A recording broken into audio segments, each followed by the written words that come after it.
Shalom, guys.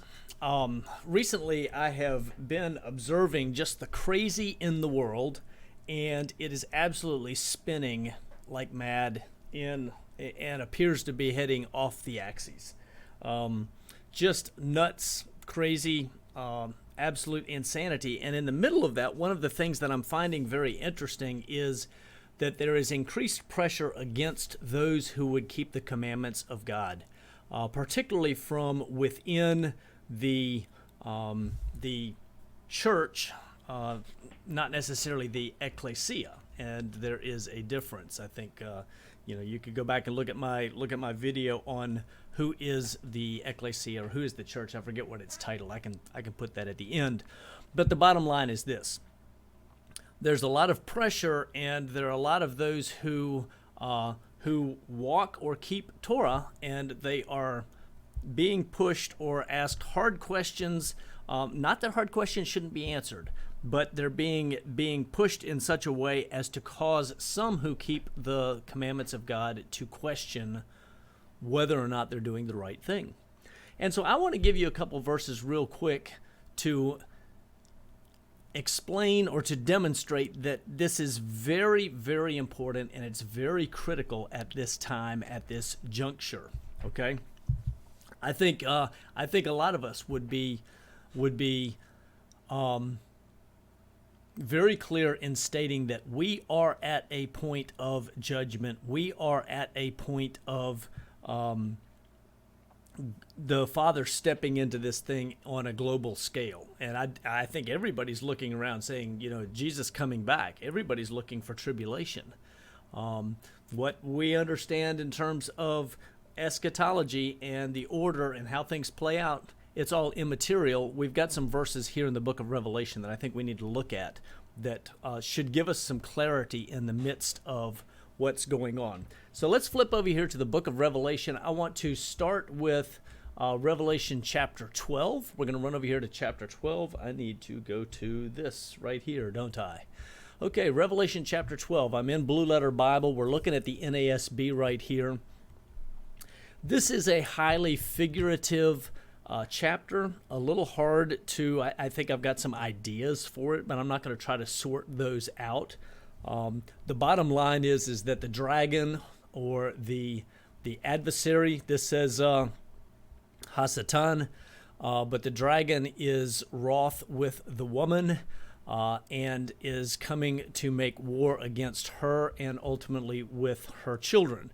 So we have all this figurative language. I'm not going to sort through that. I think it's important just to understand that the adversary is coming after the people of God. Okay, I think we can agree on that, regardless of how we understand the details of this passage.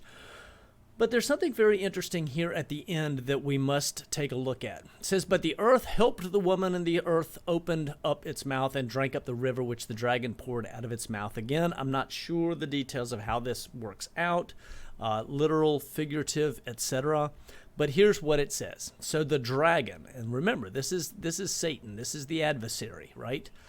Who was cast out of heaven. It tells us that earlier in this very chapter.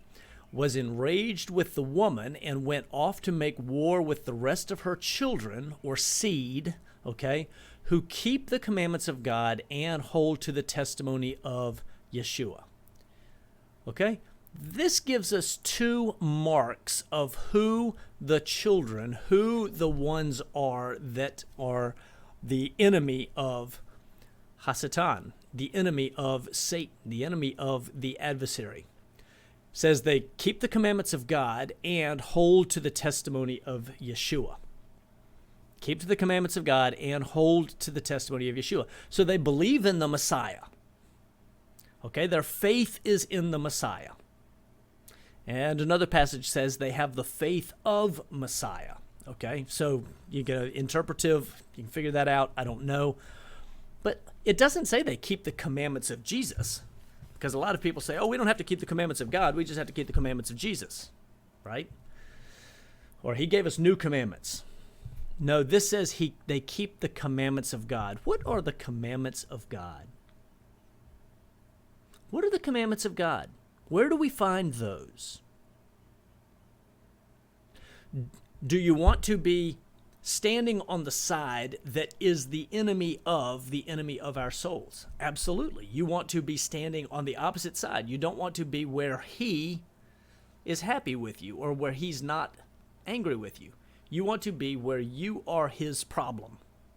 And this says that the dragon is enraged with those, the woman and her children, who keep the commandments of God, the Torah, and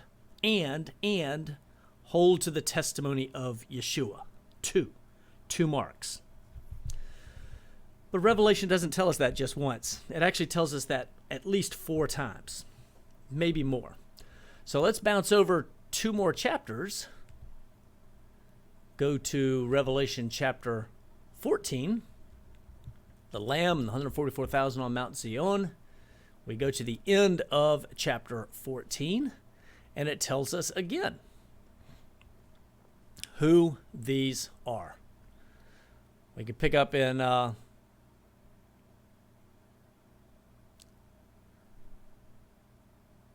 it's 14:12 that I'm looking for. But let's start at 14:9. It says, Then another angel, a third one, followed them, saying with a loud voice, If anyone worships the beast and his image and receives a mark on his forehead or on his hand, he also will drink of the wine of the wrath of God, which is mixed in full strength in the cup of his anger, and he will be tormented with fire and brimstone in the presence of the holy angels and in the presence of the Lamb. And the smoke of their torment goes up forever and ever. They have no rest day or night, those who worship the beast and his image, and whoever receives the mark of his name. Okay? But the next verse tells us who is on the opposite side. There's this great divide that is happening. It is already actively happening, and it's getting ready to become a major event where you will stand with the beast, you will accept the mark, you will allow for these things to happen, you will step back, or you will think yourself secure without having to go keep those commandments, right? But this is what it says right here. Here is the perseverance or the steadfastness. Here is the perseverance of the saints. Here's the perseverance of the saints. And it gives us 2 marks. Who keep the commandments of God and their faith, or the faith of Yeshua. Keep the commandments of God and their faith in Yeshua. It doesn't say they keep the commandments of Jesus or keep the commandments of Yeshua. He didn't give different commandments. But this is very specific.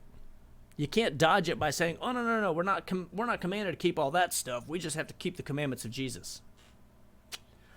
That's not what this says. This says the perseverance of the saints are those who keep the commandments of God and have their faith in Yeshua. Keep the commandments of God and the faith in Yeshua. Ponder that. Think about that. Because there are a whole lot of people out there that are going to say, "Oh, no, you don't need to keep the Torah." Right?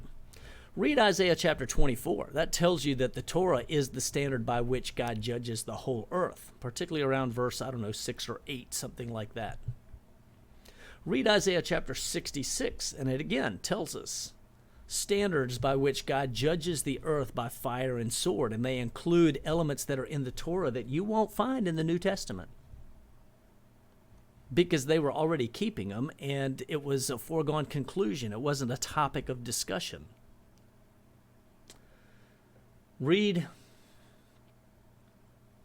Isaiah chapter 2 and take a look at that. It says that when he comes and rules from Zion, he's going to rule with a rod of iron. We know that from Psalm chapter 2, I think. And it tells us that the Torah will go forth and the word of the Lord from Mount Zion. It's the Torah, right? And right here, the perseverance of the saints. Who are the saints? Incidentally, this word right here, it says holy ones. Let's take a look at this real quick. This is going to be fun. This is a quick side note. I'm going to give y'all a freebie right here. Saints. Right here. Hagios. Hagios, right? What's called the saints or the holy ones, right? I am not sure the details of this, but one of the things that's really interesting about this word, hagios, is that to keep the feasts is to keep the hagim. Hagios. And I need to go do some research on this. I think I have read this somewhere once before, that this is a created word, not a word that comes out of Greek used in other places. Or maybe it's not. Let's see. Worthy of veneration, etc. I would love to find out how it gets used outside of, but I think it's a word that is, and I could be wrong on that. Okay, so I'm sure somebody will be happy to correct me on that, because there are plenty of people that just want to try to get me fixed. It ain't gonna happen, guys. Right? Keep the commandments of God and their faith in Yeshua. But this isn't the only place. Let's go to the next chapter, Revelation chapter 15. So we've got 12:17, 14:12. Let's try 15:3. Let's see what 15:3 says. Then I saw another sign in heaven, great and marvelous, 7 angels who had 7 plagues, which are the last. Because of them, the wrath of God is finished. And I saw something like a sea of glass mixed with fire, and those who had been victorious over the beast and his image and the number of his name, standing on the sea of glass, holding harps of God. So this is the group you want to be standing with, right? These are the ones that have been victorious. They're standing in the presence of the Most High now. They're singing with harps, and this is victory, right? This is victory. So 15:3 tells us who they are, or what they do. They sang the song of Moses, the bondservant of God, and the song of the Lamb, saying, great and marvelous are your works. And all of a sudden I have Paul Wilbur in my head singing this, because he's got an amazing version of this song. Just and true are your works, O Lord. Yes, absolutely. The song of Moses is in the Torah. The song of the Lamb, what is this? This is faith of Yeshua. So this right here again is the Torah right here, and the Song of the Lamb. It's a figurative way, I think, of saying the same thing that we saw in Revelation chapter 12:17 and 14:12, now in 15:3, but this isn't the last place that it is. We've got it again. So we need to go forward a couple chapters here. This is going to take me just a second here to bounce forward. We're going to go forward to Revelation chapter 20. Chapter 20. Okay? Then I saw an angel coming down from heaven, holding the keys to the abyss and a great chain in his hand, and laid hold of the dragon, the serpent of old, who is the devil and Hasatan. So we know who the dragon is, back from 12, right? Tells us again. Bound him for 1,000 years. And he threw him into the abyss and shut it and sealed it over him, so that he would not deceive the nations any longer until the 1,000 years were completed. After these things, he must be released for a short time. And it says, then I saw thrones, and they sat on them, and judgment was given to them. And I saw the souls of men who had been beheaded because, oh, look, testimony of Yeshua, Jesus, and because of the word of God. That's the same. It's worded very slightly differently, but it's exactly the same thing that we saw in 14:17, 14:12, 12:17, 15:3, 12:4, same thing. It's the same message. 2 marks on these people. They have the testimony of Yeshua, and they keep the commandments of God. Testimony of Yeshua, and they keep the commandments of God. But hey, we need more than 1 witness, or 2 witnesses, or 3 witnesses, or 4 witnesses. I think there's one more place that we ought to go. Let's go to Revelation chapter 22. I think it's chapter 22. And this is a description with the river and the tree of life. And this is in the great city. This is in the future, right? Let's see. Right here, Revelation chapter 12, 22, verse 14. And this translation doesn't say what other translations do. So I'm going to show it to you here, and then we're going to go to a different translation. I want you to see this in something else. It says, "Blessed are those who wash their robes so that they may have the right to the tree of life and may enter by the gates into the city." It says they wash their robes, but what does that mean? How do you wash your robes? This sounds like this is an active thing where you're actively washing your robes. You're actively cleaning yourself up. Now, yes, we are made righteous in Messiah. I get that. But that doesn't mean then that we do nothing. It means that we still have some responsibility. Blessed are those who wash their robes. Let's see what this says in the KJ, just for fun. We need to hit the button. Right there, River of Life. We're going to run down to, what verse was that? 14. Here it is. Blessed are those that, what? Do his commandments? Huh? You mean you got to do his commandments? Wowzers. So here we have at least 5 times in the book of Revelation where it seems like it's a pretty darn good idea to be keeping the commandments of God. I'm not sure about y'all, but I'm pretty sure that I'm not going to be listening to the ramblings of men who try to justify away the many, many, many times that God says over and over, do my word, keep my commandments, keep the covenant. A lot of people will try to change what the definition of the new covenant is. They'll talk about the new covenant, but when you try to pin them down and say, where is it? They'll say, oh, it's the covenant that Jesus gave. No. Let's go to Jeremiah chapter. No. They don't want to go there. They don't actually want to look at it because they know that it says in Jeremiah chapter 31 and in Hebrews 8 and in Hebrews 10. It says that the commandment that the new covenant is with the house of Israel and the house of Judah. It doesn't list any other parties that are in that. And then it specifically says that the new covenant will write the Torah on their hearts. And I know that out of the abundance of the heart, the mouth speaks. So I think it's also fair to say that out of the abundance of the heart, the feet walk. You will do what's in your heart. If Torah is in your heart, that's what you will do. Yeah.